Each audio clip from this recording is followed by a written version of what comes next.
നമസ്കാരം. പെരുമ്പാവൂരിൽ നിന്നും 16 കോടിയുടെ ഹൈബ്രിഡ് കഞ്ചാവ് പിടികൂടിയ കേസിൽ അന്വേഷണം തമിഴ്നാട്ടിലേക്കും വ്യാപിപ്പിക്കുന്നു. പ്രതികളായ ആയുഷിന്റെയും അനിഖയുടെയും കൂട്ടാളികൾ തമിഴ്നാട് കേന്ദ്രീകരിച്ച് ലഹരി കച്ചവടം നടത്തുന്നതായി കണ്ടെത്തി. ഇതിന് പിന്നാലെയാണ് അന്വേഷണം വ്യാപിപ്പിച്ചത്. കൂടുതൽ പേർ പിടിയിലാകുമെന്നാണ് ലഭിക്കുന്ന വിവരം. സമീപകാലത്ത് നടന്ന ഏറ്റവും വലിയ ഹൈബ്രിഡ് കഞ്ചാവ് വേട്ടയാണ് പെരുമ്പാവൂരിലേത്. പിടിയിലായ ദമ്പതികൾ വെറും വിതരണക്കാർ മാത്രമാണെന്നും ഇവരെ മുൻനിർത്തി കളിക്കുന്നത് ബാങ്കോക്ക് കേന്ദ്രീകരിച്ച് പ്രവർത്തിക്കുന്ന വമ്പൻ ചൈനീസ് ലഹരി റാക്കറ്റാണെന്നുമാണ് അന്വേഷണ സംഘത്തിന്റെ പുതിയ കണ്ടെത്തൽ. മലേഷ്യയിൽ നിന്നാണ് 16 കോടിയുടെ ഈ വലിയ ലഹരി ശേഖരം കൊറിയർ വഴി കൊച്ചിയിലേക്ക് എത്തിയതെന്നാണ് കസ്റ്റംസ് പ്രിവന്റീവ് വിഭാഗം വ്യക്തമാക്കുന്നത്.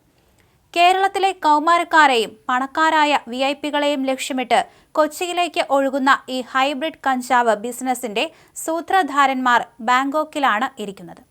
ചൈനീസ് ലഹരി റാക്കറ്റാണ് ഇതിന് പിന്നിൽ.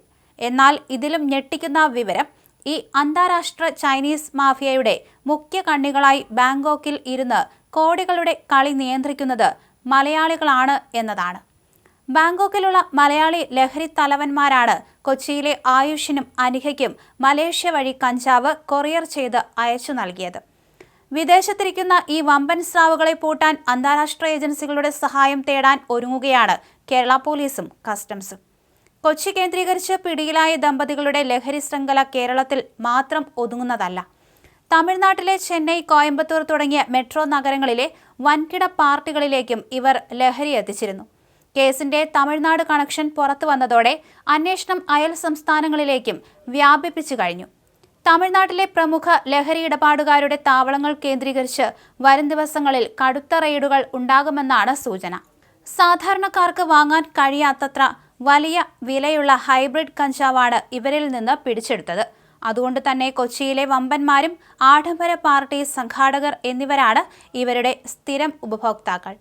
ആയുഷിന്റെയും അനിഖയുടെയും ഡിജിറ്റൽ രേഖകളും രഹസ്യ കോഡ് സന്ദേശങ്ങളും പരിശോധിച്ചതിൽ നിന്ന് കൊച്ചിയിലെ പല പ്രമുഖരുടെയും പേരുകൾ പോലീസിന് ലഭിച്ചിട്ടുണ്ട്.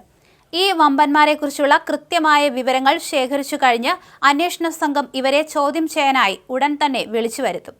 എറണാകുളം റൂറൽ SP-യുടെ നേതൃത്വത്തിലുള്ള ഡാൻസ് അപ്പ് സംഘമാണ് പരിശോധന നടത്തിയത്. ആയുഷ് ഹൈബ്രിഡ് കഞ്ചാവ് കടത്തുന്നുവെന്ന് ഡാൻസ് അപ്പിന് രഹസ്യ വിവരം കിട്ടിയിരുന്നു. തുടർന്ന് നടത്തിയ പരിശോധനയിലാണ് പെരുമ്പാവൂർ മാറപ്പള്ളിയിൽ വെച്ച് ആയുഷ് സഞ്ചരിച്ചിരുന്ന സ്കൂട്ടർ തടഞ്ഞ് പോലീസ് പരിശോധന നടത്തിയത്. സ്കൂട്ടറിനുള്ളിൽ പ്ലാസ്റ്റിക് കവറിൽ പൊതിഞ്ഞ നിലയിലാണ് കഞ്ചാവ് കണ്ടെടുത്തത്. 1.25 കിലോ കഞ്ചാവാണ് ഉണ്ടായിരുന്നത്. പിന്നാലെ ആയുഷിനെ ചോദ്യം ചെയ്തതിൽ നിന്നാണ് പെരുമ്പാവൂരിൽ ഇയാൾ താമസിച്ചിരുന്ന ഫ്ളാറ്റിൽ ഹൈബ്രിഡ് കഞ്ചാവ് ഒളിപ്പിച്ചിട്ടുണ്ടെന്ന വിവരം ലഭിക്കുന്നത്. തുടർന്ന് ഫ്ളാറ്റിലെത്തി നടത്തിയ പരിശോധനയിലാണ് 16 കിലോ ഹൈബ്രിഡ് കഞ്ചാവ് കണ്ടെടുത്തത്. 6 ദിവസമേ ആയിട്ടുള്ളൂ ആയുഷ് ഫ്ളാറ്റിൽ താമസം തുടങ്ങിയിട്ട്. ഇതാണ് പോലീസ് പറയുന്നത്. ഒരു തരത്തിലുള്ള രേഖകളും നൽകാതെയാണ് ഇയാൾ അവിടെ താമസിച്ചിരുന്നത്.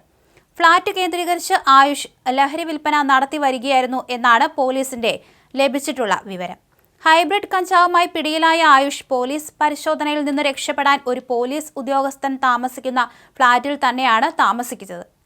ഇതേ കെട്ടിടത്തിൽ 10ാം നിലയിലാണ് പെരുമ്പാവൂർ ASPയും താമസിക്കുന്നത്. ഒടുവിൽ പോലീസിനെ വെട്ടിക്കാനുള്ള ശ്രമം പാളുകയായിരുന്നു.